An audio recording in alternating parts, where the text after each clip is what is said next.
আসলে গতকাল ট্রিপল নাইনের প্রেক্ষিতে আমাদের টিম কোতোয়ালি একটি মোবাইল টিম কোতোয়ালি থানাধীন বলুয়ার দিঘির পাড়ে একটা বাসায় গিয়ে প্রদীপ কুমার বণিক নামে এক ভদ্রলোককে আটক করে।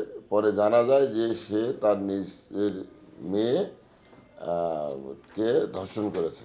পরবর্তীতে ওই ভিকটিমকে আমরা আহত অবস্থায় চট্টগ্রাম মেডিকেলে ওসিসিতে ভর্তি করাই এবং পরে ভিকটিমের মা থানায় হাজির হয়ে নিজে বাদী হয়ে মামলা দায়ের করে। বাদিনীর অভিযোগ যে তার হাজব্যান্ড সে ওই সিকিউরিটির চাকরি করে, সে বাসায় থাকা অবস্থায় তার দুই মেয়ে, বড় মেয়ে স্কুলের কোচিং করতে যাওয়ার সময় ওই ছোট মেয়ে তার বাসায় একা ছিল গতকাল।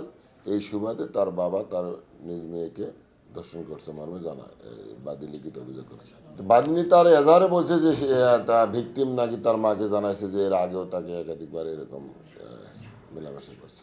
শিশুটি চট্টগ্রাম মেডিকেলের ওসিসিতে ভর্তি আছে এবং আসামিকে আমরা আদালতে সোপর্দ করব। যে কোনো ঘটনায় যে কোনো অপরাধী তো সমাজের জন্য অ্যালার্মিং, তো এটা তো আরও একটু চাঞ্চল্যকর, সেই ক্ষেত্রে এটা আসলেই অ্যালার্মিং।